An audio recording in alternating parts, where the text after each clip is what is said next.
Human blood smeared the bridge consoles of the Celestial Fury. Admiral Ceres pounded the display with his prosthetic left arm as another Ledosian warship vanished in a debris cloud. The once mighty Ledosian fleet was being shredded apart. 200 Ledosian warships had attacked 50 human vessels over Haven Colony. Now only scraps of twisted metal remained where proud Ledosian cruisers had been. On the main screen, a human kinetic round punched through the center of a Ledosian assault frigate. The frigate split apart, venting bodies into the void. Ceres snarled. The Ledosian Empire had conquered 1,000 worlds over millennia. They had never encountered a foe like this. The small human fleet moved like a coordinated swarm, striking the larger Ledosian ships at impossible angles. Volleys of slug rounds, missiles, and directed energy weapons cut through the Ledosian ships like industrial saws. "This is impossible," Ceres roared. "Focus fire on their command ship, the Indomitable. If we kill their flagship, their morale will break." The Celestial Fury oriented towards the Indomitable. A full broadside from the Ledosian flagship slammed into the human battleship's port flank. Explosions rocked the Indomitable's hull. The human ship listed to the side, venting atmosphere from breached compartments. Ceres pressed his attack. It was almost over. The humans would be slaughtered. Then a new contact appeared. A small human frigate, the Valiant, boosted from behind the Indomitable's burning hull. Ceres laughed. A single frigate against the Celestial Fury? He would enjoy crushing this upstart race. But aboard the Valiant, a figure from humanity's past was awakening. A hero of the Terran Dominion, preserved in cryo sleep for decades, was about to turn the tide of battle. The Ledosians didn't realize their doom was upon them. A cluster of medics sprint through the corridors of the TDS Valiant. The ship's hallways pulse with red light and warning klaxons. The medical team skids to a stop in front of an enormous blast door marked Cryo Storage. Dr. James Nguyen slams his palm on the access panel, and the doors hiss open. The team rushes into a high-ceilinged chamber lined with cryopods. But only one matters, the pod containing General Sean Turner. Two medics grip the pod's release handles. Dr. Nguyen nods and they heave the levers down. The pod emits a pneumatic hiss as it depressurizes. Vapor pours from the opening hatch, obscuring the pod's occupant. A figure sits up, tearing away breathing tubes and monitor wires. General Sean Turner, grizzled and battle-scarred, swings his legs over the side of the pod. He stands on shaky legs, unused to gravity after decades in cryo. Dr. Nguyen reaches out to steady the general. "Sir, please, you need to take it slow. You've been in stasis for nearly a century." Turner waves away the medic's hand. "I heard the warning klaxons. What's our situation?" The medbay doors slide open, and Captain David Kim strides into the room, saluting. "General Turner, sir, it's an honor. I'm Captain Kim, the Valiant's commander. I apologize for the abrupt awakening, but we're in the middle of a crisis." Turner nods, already moving towards the door. "Fill me in on the way to the bridge, Captain." As they rush through the Valiant's corridors, Kim briefs Turner on the dire state of the battle above Haven Colony. Turner's brow furrows as he listens, his mind racing. They enter the bridge, and Turner stares at the tactical display. The Indomitable burns in space, barely holding against the Celestial Fury's onslaught. Turner's eyes lock onto the Ledosian flagship. "Get me a broadcast to all frequencies," Turner orders. "I'm going to issue a challenge to that Ledosian bastard." Kim hesitates. "Sir, are you sure that's wise? Admiral Ceres is—" "I know who he is," Turner growls. "He's the one who put me in that cryopod. It's time for some payback." The comms officer nods, signaling that the channel is open. Turner straightens, his voice booming through the bridge speakers. "Admiral Ceres, this is General Sean Turner of the Terran Dominion. I challenge you to single combat on the surface of Prometheus 6. Just you and me, no ships, no armies. Let's settle this like warriors." There's a moment of silence, then a snarling voice fills the bridge. "Turner, impossible, you died at Karag Station." Turner smiles coldly. Rumors of my death have been greatly exaggerated. Now, are you going to face me, or are you a coward? Another pause. Then Ceres growls, I accept your challenge, human. Prepare to die a second time. As the channel closes, Kim turns to Turner. Sir, the Ledosians are bound by a strict code of honor. Ceres can't refuse your challenge without losing face. Turner nods. I'm counting on it. Set a course for Prometheus 6. It's time to end this war. As the Valiant breaks away from the battle and descends towards the planet's surface, Turner strides into the armory. Rows of advanced weapons line the walls, glinting under the harsh lights. Turner selects a hulking exosuit, its armored plates painted in the crimson and gold of the Terran Dominion. He slides into the suit, feeling its power envelop him. Next, he chooses a plasma sword, its blade shimmering with barely contained energy. As the Valiant touches down on Prometheus 6, Turner stares out at the barren landscape. Somewhere out there, Admiral Ceres is waiting for him. Admiral Ceres's boots kicked up clouds of dust as he sprinted across the barren terrain of Prometheus 6. His exosuited form was a blur of motion, twin plasma blades humming as he closed the distance to General Turner in seconds. Turner's own plasma sword flashed up just in time, blocking Ceres's vicious overhead strike. The impact sent shockwaves through both warriors' armor, nearly driving Turner to his knees. Ceres pressed the attack, his blades weaving a dizzying pattern of slashes aimed at Turner's head and torso. But the human general was far from outmatched. Even after decades in cryosleep, Turner's combat instincts were razor-sharp. He parried and dodged, his sword moving in a defensive pattern, while his eyes scanned Ceres's suit, looking for weaknesses. Turner ducked a decapitating swing and lunged inside Ceres's guard, slamming an armored shoulder into the Ledosian's chestplate. Ceres staggered back, surprised by the power behind the blow. Turner pressed his advantage, raining down strikes that forced Ceres onto the defensive. As they dueled across the dusty plain, neither warrior could gain a decisive edge. Ceres was faster, his twin blades a whirlwind of destruction, but Turner had raw power and centuries of experience on his side. Their deadlock might have gone on indefinitely, if not for the pulsing device mounted on Ceres's back. Turner's eyes widened in recognition. A quantum destabilizer, an experimental weapon capable of disrupting atomic bonds, reducing matter to its component particles. One direct hit would end this duel in an instant. Ceres seemed to realize that Turner had spotted the device.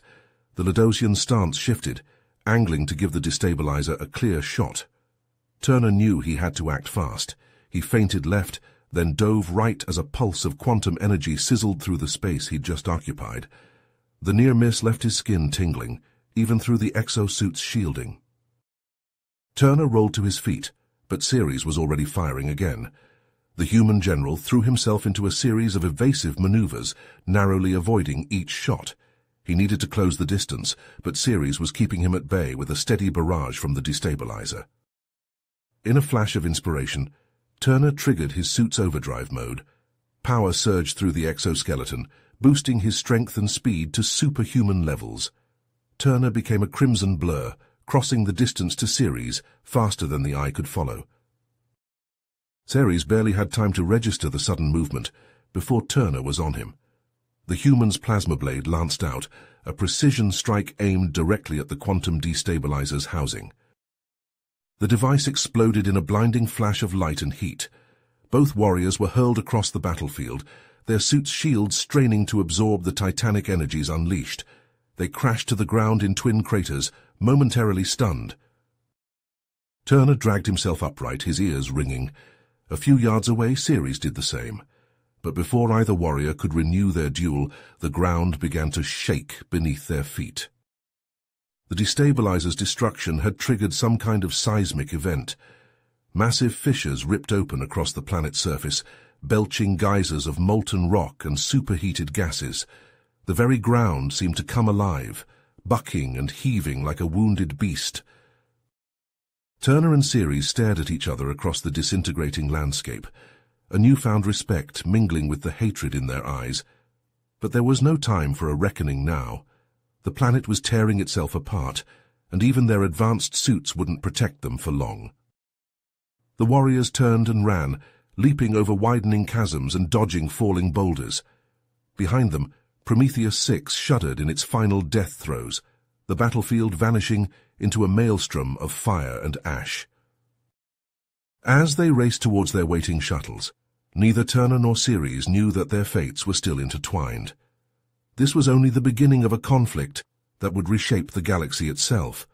The Lodosian Empire and the Terran Dominion were on a collision course, and these two warriors were destined to meet again, on a battlefield where the very future of their civilizations would be decided.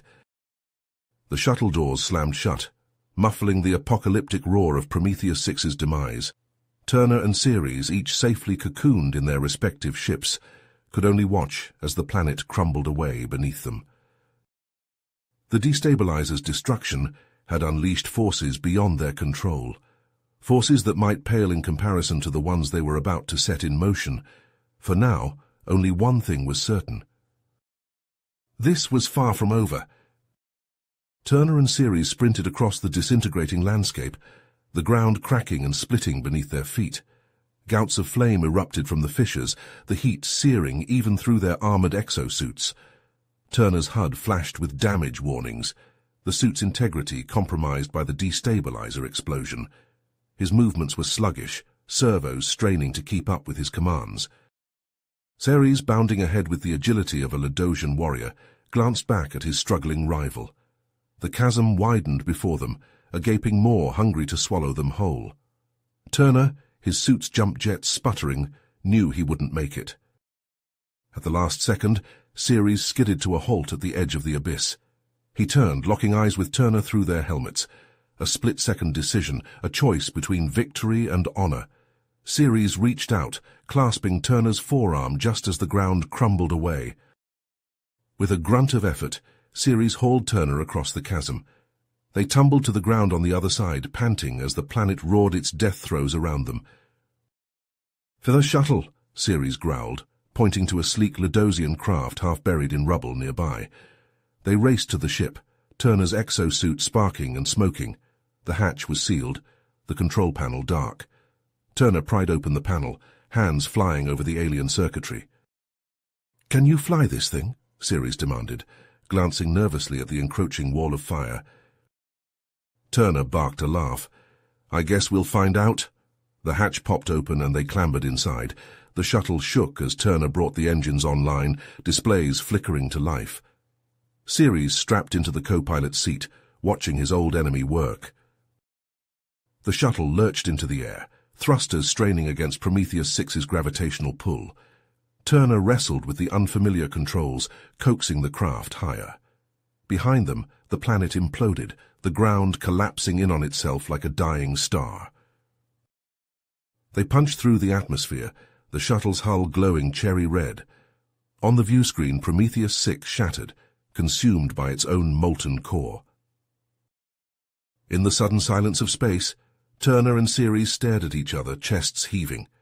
The magnitude of what they'd just witnessed, the sheer destructive power unleashed, hung heavy between them. "This war will destroy us all," Ceres said quietly. "We must find another way." Turner, his face grim, nodded slowly. "A truce, then, until we can broker a more lasting peace." A ping from the shuttle's sensor array broke the moment. The human fleet hung in space before them, the Indomitable at its center. Turner opened a comm channel, ready to relay news of the ceasefire. But the Indomitable opened fire, rails guns spitting kilometer-long traces. Turner swore, wrenching the shuttle into a gut-churning evasive pattern. "They think we're hostiles," he snarled, fingers flying over the controls. Ceres, strapped helplessly into his seat, could only watch as the human fleet closed in. A missile, trailing plasma, detonated meters from their hull. The shuttle shuddered, alarms blaring as the engines died. "Brace for impact," Turner yelled, as the craft spiraled towards Prometheus 6's lonely moon. The rocky surface filled the viewscreen, jagged peaks reaching up to embrace them. Turner, his exosuit screaming warnings, gritted his teeth and held on. The shuttle hit the ground in an explosion of shattered rock and twisted metal, skidding across the barren landscape. Inside, Turner and Ceres were tossed like rag dolls, their suits the only thing keeping them from being pulverized. When the shuttle finally skidded to a halt, half buried in a crater of its own making, the only sound was the hiss of ruptured hydraulics and the groan of settling metal. The shuttle slams into the moon's rocky surface, skidding and scraping, bits of superheated metal flying. Inside, Turner and Ceres are flung like rag dolls, their exosuits sparking. The craft skids to a halt, half buried in rubble. Turner's suit blares damage alarms, red lights flashing. He can't breathe. His faceplate is cracked, suit atmosphere venting. Ceres stirs, his own suit still intact. He sees Turner clawing at a jammed release lever, face turning purple. Ceres hesitates, old hatreds warring with honor. Then he lumbers over and wrenches Turner's suit open. Turner gasps, chest heaving. Ceres extends an armored hand. We're even now human. Turner nods, letting Ceres haul him up. They stagger from the ruined shuttle into the bleak moonscape.